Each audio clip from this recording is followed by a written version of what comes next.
Beyond is the story of this young woman called Jodie Holmes, and since the day she was born, she has a link with an invisible entity. It's a presence around her. She doesn't know if it's a ghost or the spirit of someone who passed away, but this thing is always there, and they are tied together. You tell him what to do, and it happens. I don't tell Aiden what to do. No one does. He's like a lion in a cage. We're tied together. He can't go away. That makes him really angry. It's not my fault. I want him to leave too. It can be really scary sometimes. This thing is not exactly a pet or a power. This entity she calls Aiden is really a person with his own personality. And this entity, protects her and cares about her, but it also interferes with her life. Jodie! It's over, Jodie. It's over. It'll never be over. The story itself is very huge, and there's, incredible action. But there's also this, beautiful drama within it, and how she relates to herself and Aiden and other people in the world, and the journey she's going on to just be herself and be in control of her own life. While this has fantasy elements, one of the beauties of it is it's very hardcore. Here we have a better chance of understanding what's happening. We can find a way to protect you. Nobody can protect me. I like the basic idea of this gifted little girl growing up in this environment and the scientist bonding with her and becoming a surrogate father. I was interested in this idea of adults being fascinated by this little girl and what she can do and wanting. She's got a very interesting psychological profile for a kid her age, that's for sure. So there is a strange relationship between them, of a father to his daughter, but at the same time the daughter has this power and the secrets, and she knows so much that Dawkins would like to discover. Not only am I a surrogate father, but I start to see how I can use her for my particular agenda. I'm begging you. Jodie, do this for me. It's a complicated relationship they have. There's lots of complexities of combination of love and betrayal between the two of them. Did you ever just stop and think about what I want? When she's 14, 15, 16, she's living in a facility. She doesn't really have any friends. When she tries to, this entity often interferes. It interferes with her love life. I'm not yours, Aiden. I can have a relationship with whoever I want. This is my life. And she's just very, very profoundly frustrated and annoyed because she can't just exist. I didn't ask to be different. I just want to go out and have friends and be like other girls my age. You'll never be like them.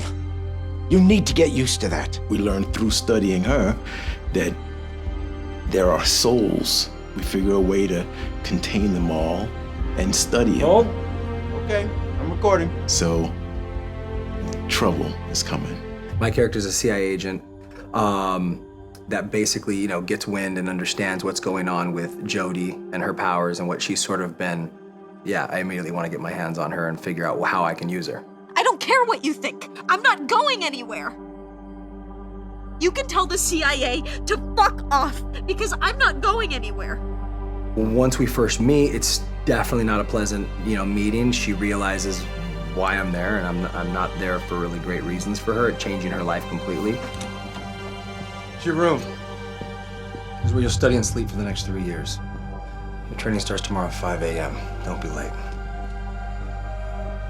What interested me in the story is that, of course, not everyone has a link with an invisible entity, but we all have something that we need to accept about ourselves, that we cannot change, and we need to live with that. And this is definitely the story of Jodie and Aiden, this entity. I think it's not about paranormal so much, it's about accepting who we are. I just wanted to go out. To go out and be like everyone else for once. I know. It's weird because I think anyone can relate to that. Anyone can relate to getting rid of our own kind of personal demons to live and be truly present and free, So it's a very thought-provoking game, and the player has to make some very difficult choices. So it's a full journey that the player is going to go on, emotionally.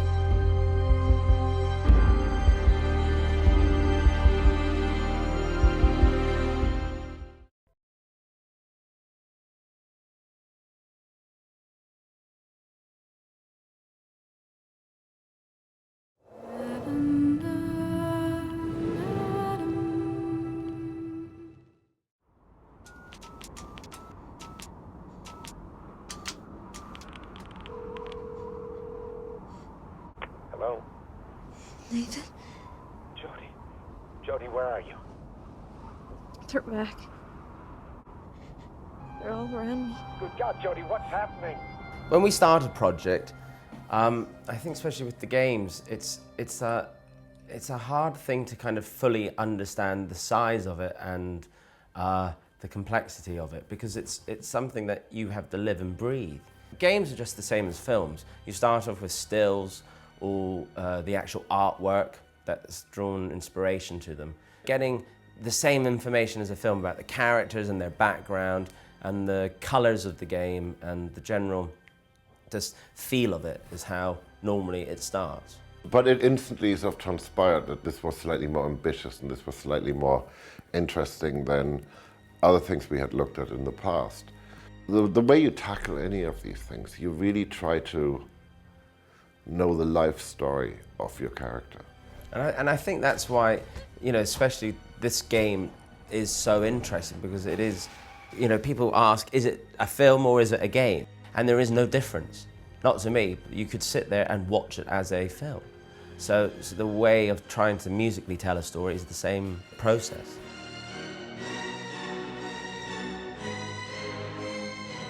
My first meeting with David was when the themes were being presented to him.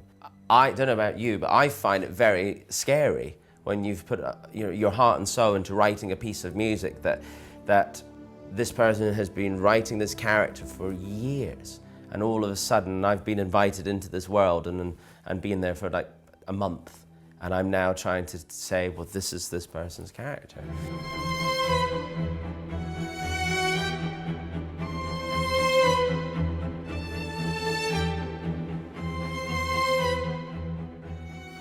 The Ellen Page character to David, you know, is very personal, and and he's lived and breathed the development of that character, and like the same, I'm sure, as if it was been a film. But with this game, it's very personal. Look, this is what all good filmmakers have in common. They have a vision of what they want to do, and they tell you about this vision. And as they tell me about the vision, I try to think, what is it that they can't tell me? What is it that they can't do? What is it that they can't say elegantly in words or pictures? Or, and what is it that I can sort of bring to the party that is just going to knock their socks off and surprise them? And a good filmmaker will always let you do that. If you look at the like the 3 Dark Knight movies we did with Chris, we really, like each one, we put everything in, all of us. And went, okay, that's it, you know, can't possibly do another one. And then somebody would come up with like, well, maybe what if?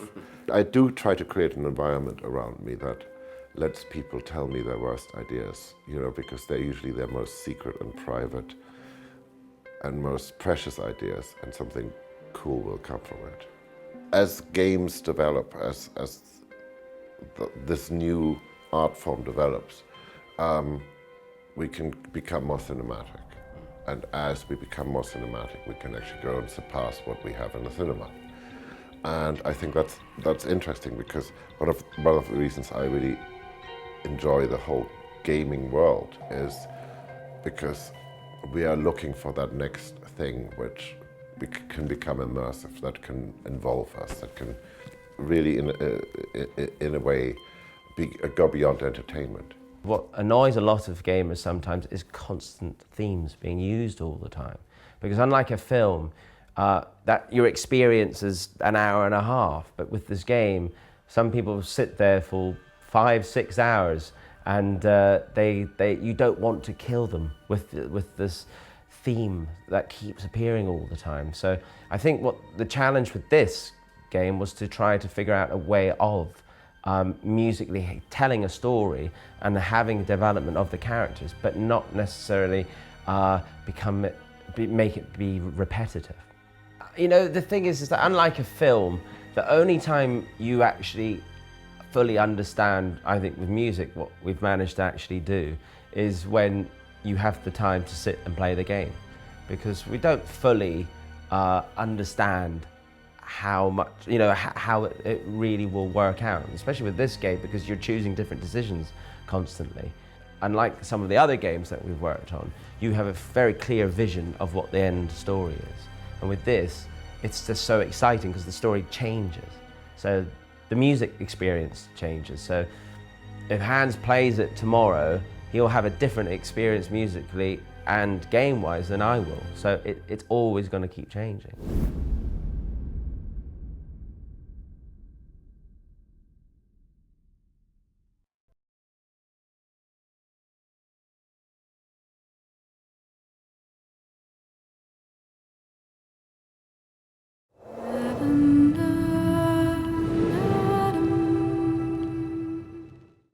My name is Nathan Dawkins. I thought it would be a good idea for us to have a little chat, get to know each other a little better. David's been thinking about Beyond for a very long time, in fact maybe 20 years. He made me read a short story he wrote when he was a teenager that was about a girl having a link with an entity and special abilities. Beyond was also about talking about death, I would say, in a different way. I was confronted with the loss of someone in my family close to me, and it was really a shocking experience, really brutal. I wanted to tell a different story and not talk about death the usual way, I would say, but really deal with death as something that had a physical reality and that can be explained. Is he a ghost? Or a spirit of someone who passed away?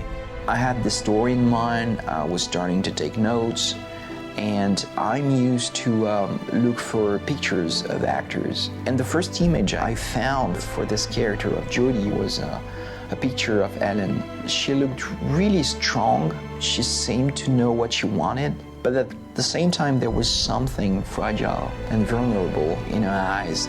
And that was for me exactly the definition of Jodie Holmes. As I was writing, I had more and more pictures of Ellen in my scripts, and after a while I realized that I was writing a role for Ellen.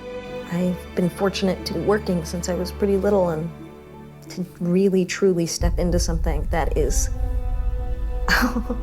so new and so scary but also exciting. And I hadn't done something like this before, so yeah, I was curious. As I liked the relationship of the Dawkins character to the Jodie character. I liked the arc of what happens to them, the fact that it takes over 15 years. There are lots of possibilities for lots of complexity and lots of interesting subtleties and takes on the relationship. I didn't ask to be different. I just want to go out and have friends and be like other girls my age. You'll never be like them. You need to get used to that. David came to LA and we spent like an afternoon going through everything. And, you know, it's, you know, usually when you go into a movie, you're dealing with this like 100-ish page script. And, you know, this is ultimately a 2,000-page script. I remember just being in my place with like these stacks of scripts and being like, how do I where does one begin here, you know? It's hard to keep track because of the interactive aspects of the game. The story can go lots of different ways. That was something that was really hard for me to wrap my brain around as we're shooting. This shooting was a lot of pressure because of the presence of Ellen Page and Willem Dafoe. We knew we would have a limited time and that we wanted to be efficient. So we worked maybe 3-4 months just preparing the sessions and making sure we know pretty much hour by hour what we would do and that everything would fit in the schedule. When you come here, you just have all these cameras all around, but there is no set, no wardrobe. So you're just pretty much naked on set, and you need to say, okay, give me your lines and make me believe in what you say. And when you look around, I want you to feel like you see something and you know where you are and you know what's going on around you. I can't make it! You can, Jimmy! Come on, jump! I'm gonna die! I know I'm gonna die! I don't think I realized when I signed up for it just like how much of an incredible experience this was going to be as an actor. I mean, it's been like some kind of crazy acting boot camp or something, you know? I'm sorry. I'm so sorry. I should have never sent you in there. I was so afraid I had lost you. It was a year in shooting pretty much every day. It was about 160 actors on set. It's about 4 or 5 hours of dialogues. It's about 50,000 unique animations. It's about 15,000 shots, unique camera shots. So it's a crazy amount of work. Because the player is making, you know, the choices of where they want the story to go. You could be having essentially like 4 different conversations at once, and you know, you're kind of filming it all, but you're filming it linearly, you know? So it's such an interesting thing, and you just do it. It's difficult, but you need to understand this is a great opportunity for you. No one can tell me what to do with my life. I don't care what you think. I'm not going anywhere. You can tell the CIA to fuck off because I'm not going anywhere. It's like any movie or working with any great director. You want to realize their vision. The pleasure for me as an actor is not interpreting something. It's really becoming the material. And it really is serving someone's vision and then making it my vision. And it excites you because you have new energy when you have a shift of understanding or you catch someone else's passion. I was here to help actors to understand to what point in the story they were, in what emotional state the character was at the time, and what's going on around them. So it was a very, very, very interesting work, I think, for any director, and I really enjoyed it.